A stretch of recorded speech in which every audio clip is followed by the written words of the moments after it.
Save किया था ना? मैं सिर्फ इसलिए गया था क्योंकि उसने मुझे कॉल किया, that's it. But listen तो. Save it for someone else. जिंदगी में सेव करना जरूरी है, मगर जब बात पैसों की हो, सिर्फ सेविंग से काम नहीं चलेगा। इक्विटी म्यूचुअल फंड्स में इन्वेस्ट कीजिए और अपने सेविंग्स को आगे बढ़ने का मौका दीजिए। Mutual fund investments are subject to market risks. Read all scheme-related documents carefully. India became independent in 1947, and we know that Goa was liberated by the Indian Armed Forces, Army, Navy and Air Force in 1961. In fact, third week of December 1961, the operation started on 17th of December.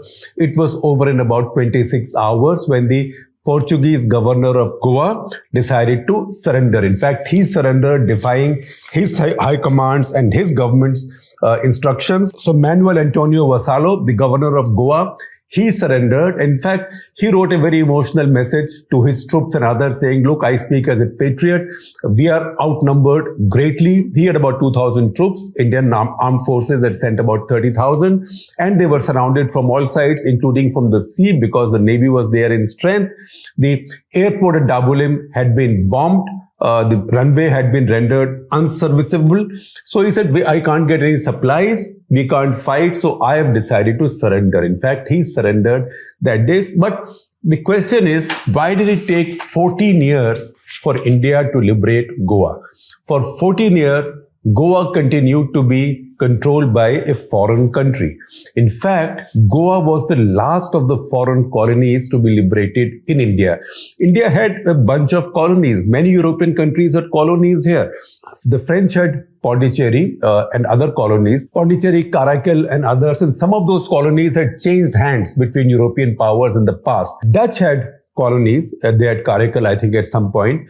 The Danes, when it was a combined joint Danish-Norwegian empire, they also had colonies on the Indian coast, notably what is called as Tranquebar or Tharangambadi. So all of these existed, all of these had cleared out earlier. In fact, Pondicherry, de facto merger of Pondicherry with India took place in about 1954. 1 November 1954, if I remember correctly. De jure was 1956 when the laws were passed in India. There was a lot of resistance to that in France also, because there was always that colonial nostalgia. So the French parliament only ratified it in April, I think, of 1962. But the fact is that by about 1954, Pondicherry, the French had cleared out of Pondicherry. So why did it take India so long to get the Portuguese off our backs in Goa, or to get the Portuguese off the Goans' backs 14 years after India became independent? And in fact, 14 years after India had fought its first military war with the Pakistanis over Kashmir, the first war over Kashmir. Why did India wait that long? Now that's a question that will immediately make this generation wonder that, maybe Nehru was this hopeless pacifist. There were aspects of his foreign policy that were hopelessly pacifist, right? And we keep talking about them now and then. His failure on China is well known and well documented. To understand what happened in Goa and why it took 14 years and what exactly happened, we need to be a little patient and take a deep breath.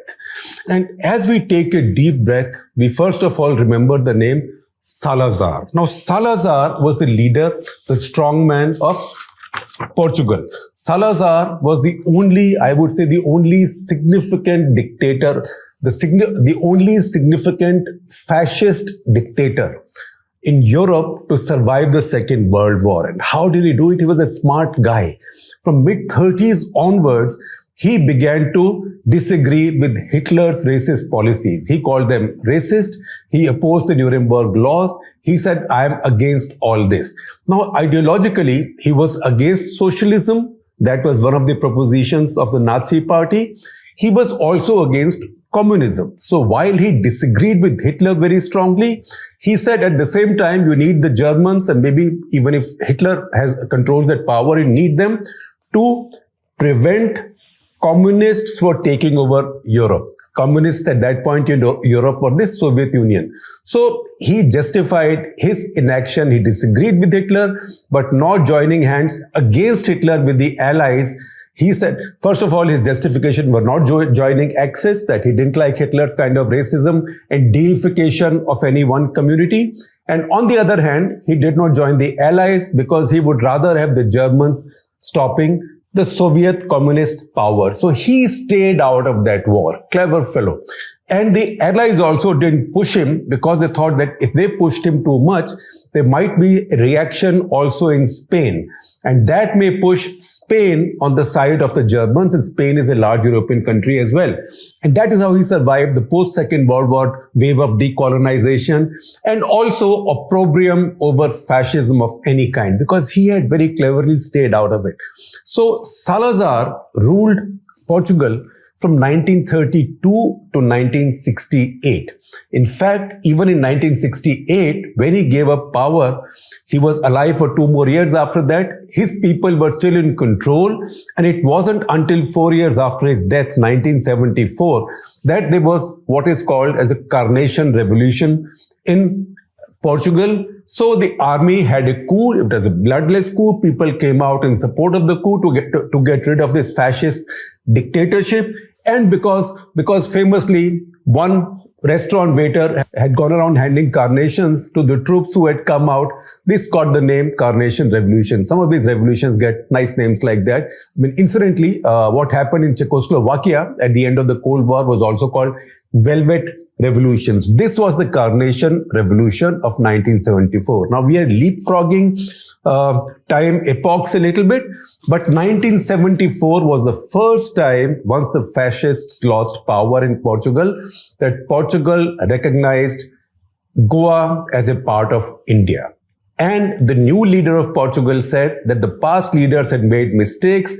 And after that, India and Portugal established full diplomatic relations. 1990, India's president made the first high-level Indian visit to Portugal. And 1992 or 93, 92, I think, the Portuguese chief executive, the Portuguese prime minister, Soares, came to India. So this was a big, complicated situation. Now, if you think this is complicated, and why am I talking Salazar? Now, Salazar is somebody who's imprinted on our memories of people like me who are children of the 60s, because the first of our wars in the decade of the 60s was the war over Goa. It wasn't a very intense war. As I told you earlier, it was over in 26 hours. Indian armed forces lost 22 lives. The Portuguese armed forces lost 30 lives. And the matter was then settled. For a little while, an army general was made administrator of Goa. He was then Major General K.P. Kendeth. He became somewhat more famous subsequently in 1971 war when he was commanding our Western Command. So it was a 26-hour war, but it was still frozen, still imprinted on our minds. And we also remember that in 1964-65, there was a famous film, a big hit at that point, a big bit of a caper, typical I.S. Johar Mahmood comedy caper called Johar Mahmood in Goa. Check it out. And that had many hit songs which even now endure. And it was based on the liberation movement within Goa. And that had one stanza which sticks to my mind even now. And that was, Halaku raha hai na Hitler raha hai, Mussolini ka na Lashkar. So all the tyrants were listed. Halaku, by the way, is Halagu Khan, one among the many members of the progeny of Genghis Khan. He was a grandson of Genghis Khan. So Halagu Khan. So it says, Halaku raha hai na Hitler raha hai, Mussolini ka na Lashkar raha hai, Raha nahi jab Rus ka zar baki. So Halaku has faded away, Hitler has faded away, Mussolini has been destroyed, Raha nahi jab Rus ka zar baki. In Russia also the Tsar has not survived. To kaise rahega Salazar baki. So Salazar is a name that remains imprinted on the memory of my generation. And not for no reason, because he was the longest lasting dictator in the Western world, 1932 to 1968. And incidentally, he was born in the same year as Jawaharlal Nehru in 1889. Now, Salazar was somebody who wasn't going to give up. And as you can see, he had a survival instinct. So he was able to ride out the Second World War in Europe completely unmolested and also keep his fascism and his dictatorship, which is described as a kind of corporate authoritarianism. So he combined nationalism, capitalism, all kinds of interesting ideas.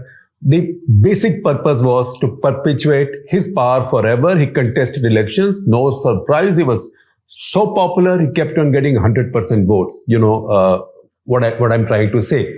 So he knew that the world war is over. The world war is over.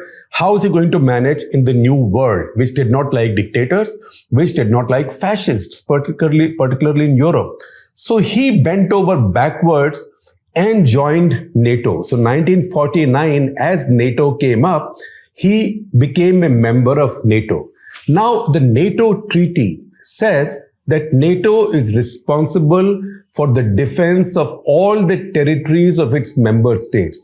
Remember, NATO was careful to say that they are not responsible for the defense of the colonies of their member states. So they said they are responsible for the defense of the territories of their member states. But Portugal, meanwhile, Salazar had rewritten his constitution in a way that all his overseas colonies were now called integral parts of the Portuguese territory. So Goa in particular was described now in his constitution as Goan territory.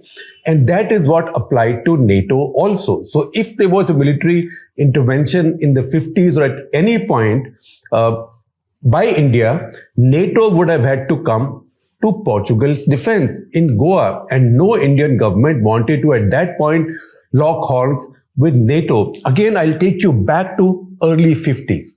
Now, NATO comes up in 1949, right? India, Pakistan really become independent by around 1950-51, when all the major British officials have gone. They have their own army chiefs. India has its own constitution.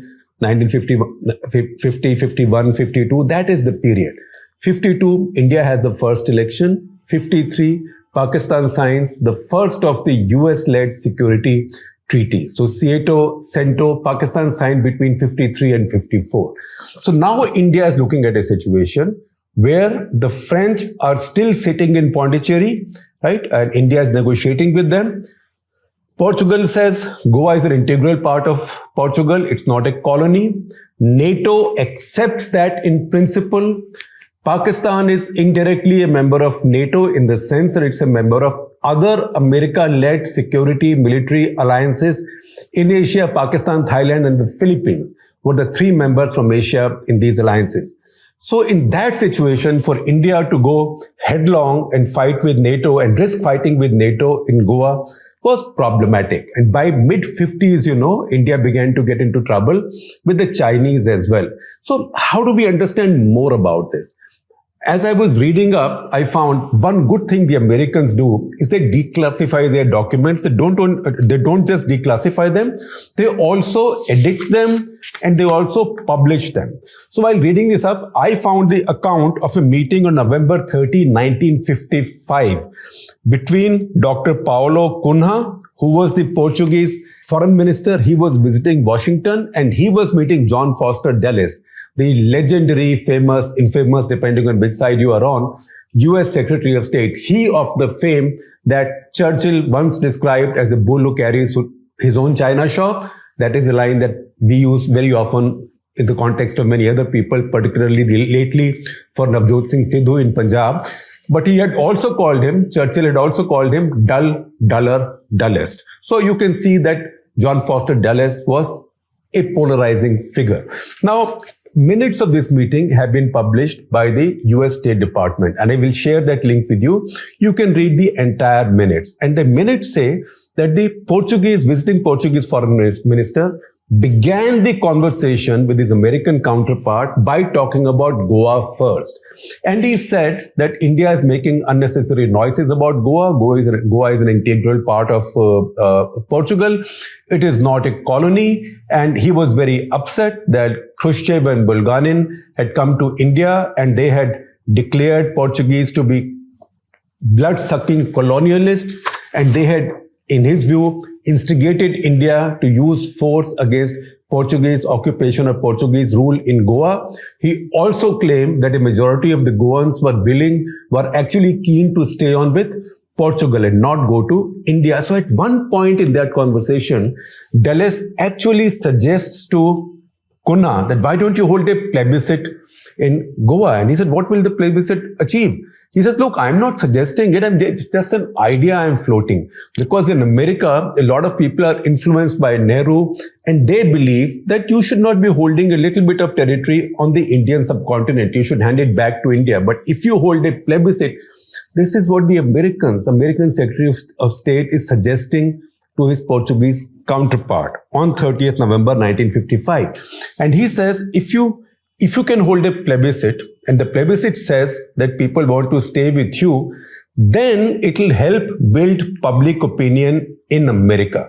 So the Portuguese foreign minister said, oh, come on. Suppose I tell you to hold a plebiscite in Florida or Massachusetts or say Alaska. You don't. You won't give your people the option of either staying with you or going somewhere. So this is our territory as much as say Florida or Alaska or Massachusetts is a part of United States of America.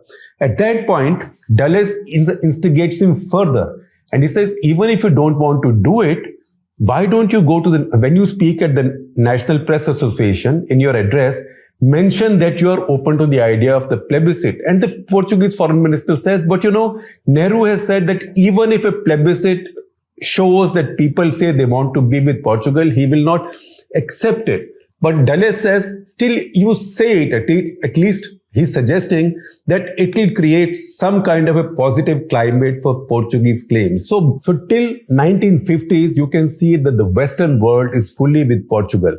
And here, Pakistan is obviously coming out in Portugal's support, and that's another nexus that's building up, and we'll come to that in a minute. 1956, Dulles made a statement. Dulles made a statement which got India furious. It got India so furious that not just the Indian Prime Minister, Jawaharlal Nehru, but even the Indian President at that point made statements saying that this was an outrageous statement. It should never have been made. So Dulles said in his statement that Goa is an integral part of Portugal. Now you know the implications. If the US says Goa is an integral part of Portugal, US is the leader of NATO. Portugal is a member of NATO. NATO is treaty bound to defend all territory of all its member states. You can see where the line is drawn. In fact, later when Nehru met Eisenhower, some of this came up. But once again, that is something on which the Americans were willing to say. In fact, when all this protest came from India, even then Dulles said, I was just making this statement to push all sides towards a negotiated settlement, so there is no use of force. And then something changed in America. What changed?